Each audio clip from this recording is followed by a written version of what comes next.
ایک دن میرے حضور علیہ السلام سیر کرتے کرتے باہر تشریف لے گئے. وہاں ایک قافلے نے پڑاؤ کیا ہوا تھا, ان کے اونٹ چر رہے تھے. ایک خوش قسمت سرخ رنگ کا اونٹ تھا جو میرے حضور علیہ السلام کو پسند آ گیا. میرے حضور علیہ السلام نے قافلے والوں سے پوچھا کہ یہ اونٹ بیچنا ہے. پتہ نہیں انہوں نے بیچنا تھا یا نہیں بیچنا تھا. جب میرے حضور نے پوچھا کہ یہ اونٹ بیچنا ہے, انہوں نے کہا جی بیچنا ہے. اچھا کتنے کا بیچنا ہے؟ کہا جی اتنے کا بیچنا ہے. سودا طے ہو گیا, بات چیت ہو گئی. حضور علیہ السلام نے فرمایا میں کوئی تاجر کی غرض سے تو آیا نہیں کہ رقم ساتھ لے کے آتا, میں تو سیر کرتا آ نکلا, تمہارا اونٹ مجھے پسند آ گیا اور سودا طے ہو گیا. ایسا کرو کہ اونٹ مجھے دے دو, میں گھر جا کر اس کی قیمت آپ تک بھیج دیتا ہوں. انہوں نے کہا جی ٹھیک ہے. میرے حضور علیہ السلام اونٹ پکڑ کر گھر کی طرف چل دیے. جب حضور علیہ السلام ان کی نظروں سے اوجھل ہوئے تو وہ ایک دوسرے کو کہنے لگے یار یہ جو شخص اونٹ لے کر گیا ہے اس کا پتہ بھی کسی نے پوچھا ہے کہ اس کا پتہ کیا ہے, اس کا نام کیا ہے, کہاں رہتا ہے؟ اونٹ لے کے چلا گیا ہے اور ادھار لے کے گیا ہے. جب کسی کو نقد سودا دیا جائے تو اس کا عطا پتہ پوچھنے کی ضرورت نہیں ہوتی, اور جب کسی کو ادھار دیں یا تو آپ ان کو جانتے ہوں یا تو درمیان میں اس کا ضامن کوئی ہو. ایک دوسرے کو کہنے لگے او نادانو, ایک شخص آیا ہے اور تم نے اس کا عطا پتہ نام تک نہیں پوچھا, قیمتی اونٹ پکڑ کے دے دیا, اور کیا تم سب کی عقل پر پردہ آ گیا تھا؟ کم از کم اس کا نام تو پوچھ لیتے. ایک بولا یار میں کیا کرتا, جب وہ باتیں کرتے تھے منہ سے پھول جھڑتے تھے. دوسرا بولا یار میں تو اس کی آنکھیں ہی دیکھتا رہا. جب انہوں نے یہ گمان کیا کہ ہم نے قیمتی اونٹ ضائع کر دیا ہے تو اب تک خاموش بیٹھی سردار کی بیوی نے خیمے سے پردہ اٹھایا, کہا خبردار کسی نے بھی اس کے خلاف اگر بات کی تو اگر وہ شخص تمہارے اونٹ کی رقم دینے نہ آئے تو مجھ سے لے لے, مجھ سے لے لینا,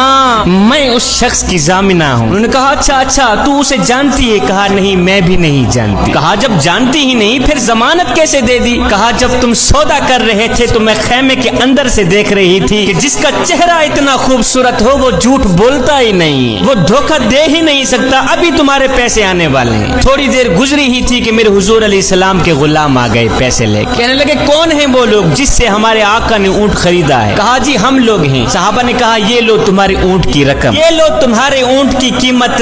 انہوں نے کہا بھائی قیمت بعد میں دینا, پہلے یہ بتا کہ وہ محبوب رہتا کہاں پہ؟ صحابہ نے کہا سامنے مدینے میں اس محبوب کے ڈیرے ہیں. کہا پھر رقم بھی اپنے پاس رکھو, اونٹ بھی اپنے پاس رکھو, ہمارے دل بھی اپنے پاس رکھو, ہمیں تو اب دن رات اس محبوب کا دیدار ہی چاہیے. ہائے میرے حضور کی صورت ہی کیا دیکھی, اونٹ بھی بک گیا, خود بھی بک گئے.